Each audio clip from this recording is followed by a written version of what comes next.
अंबिया हज़रत मोहम्मद अरबी सल्लल्लाहु अलैहि वसल्लम ने इरशाद फरमाया कि जो मेरा उम्मती इस दुआ को सुबह शाम 3 मरतबा पढ़ेगा, सुबह और शाम को इस दुआ को 3 मरतबा पढ़ेगा, वो ज़ुबानी पढ़ ले, वो लिख के अपने पास रख ले, ऊपर से देख के पढ़ ले। मेरे आका ने फरमाया कि ये वो दुआ है जिसकी ताकत और बरकत ये है कि जो मेरा उम्मती सुबह शाम 3 मरतबा इस दुआ को पढ़ेगा, क़यामत के दिन मैं मोहम्मद अरबी सल्लल्लाहु अलैहि वसल्लम उसे बाजू से पकड़ के जन्नत में छोड़ के आऊँगा।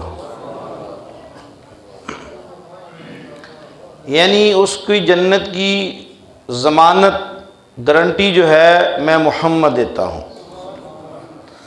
अब वो दुआ की ताकत देखें कि जिसके बारे में मेरे और आपके नबी ने फरमाया कि जो इस दुआ को सुबह शाम पढ़ेगा, 3 मरतबा पढ़ ले, उसको बाजू से पकड़ के जन्नत में मैं मोहम्मद छोड़ के आऊँगा।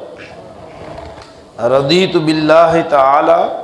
रब्बन व बिल इस्लाम दीना व बि मुहम्मदिन